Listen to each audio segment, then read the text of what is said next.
Now, your local weather with the KX Storm Team. Well, we've got a busy 36 hours or so ahead of us for possible severe weather, so I'm going to jump right into it right off the bat here. Most of North Dakota is nice and quiet, but there is severe weather right over the border. You can see here severe thunderstorm warning in effect for Roosevelt and Valley counties in Montana. These go for about the next 45 minutes. Now, I did just read the latest update from the Storm Prediction Center.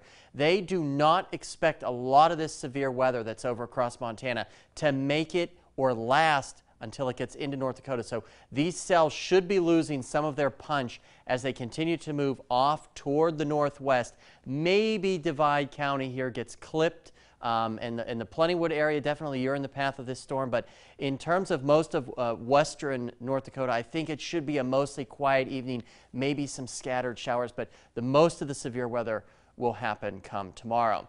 In the Magic City today, we got to 87 degrees above the average high of 80 and well below that record high of 102. A slightly above average day in the capital city. You got to 85, 2 degrees above that average high of 83 degrees. Here's a look at temperatures right now, and they are toasty in spots. You're still in the 80s in Williston, 82 degrees right now. Slightly cooler to the west in Wolf Point, where they're dealing with some of that rain, just 72 degrees. You're at 77 in the capital city, and just to the south, you're at 75 in Flasher. And good evening to our friends in Mobridge, checking in at 73. It is also getting quite sticky out there as we look at those dew points. 67 right now in Bismarck. That is getting tropical in nature. Also 67 in Flasher. To the west, you're at 65 in Dickinson, and 68 your dew point right now in Beach. Here's a look. The Storm Prediction Center saying tomorrow most of the region has a pretty good shot of seeing some severe weather with that slight chance. That means isolated severe storms are possible tomorrow, and we will check on that with Precision Cast as we put this into motion. This is Monday at noon. Things are quiet, but they quickly pick up. You can see that by 4 o'clock, the possibility of a couple of severe thunderstorms right around the capital city and then off to the northeast around Devil's Lake. And then those thunderstorms grow in coverage as we go through the area. A cold front will be moving through slowly, and that's going to act to spark a lot of the showers and thunderstorms that you see here on your screen. Again, the exact placement of these may be different than what you see on your screen here, but the models are definitely picking up on an active evening tomorrow. I think definitely after 4 o'clock. From about 4 o'clock until 2 a.m. or so is when we'll have the best chance for severe weather. And here's what we can look at from that severe weather. I think mostly large hail, damaging winds, and very heavy rain.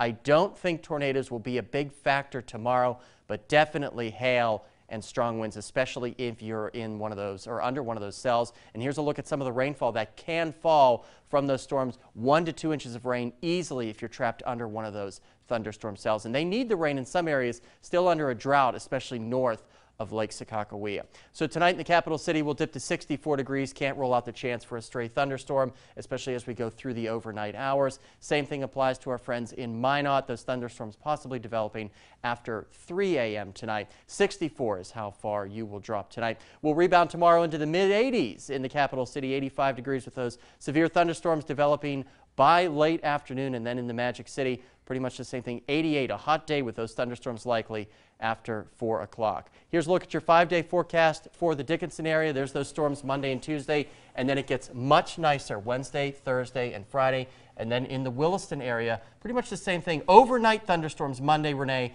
and then a showery day on Tuesday, and then a nice end to the week. All right. Well, thank you for keeping us prepared, Robert. You got it. Coming up next in sports, you've waited all week.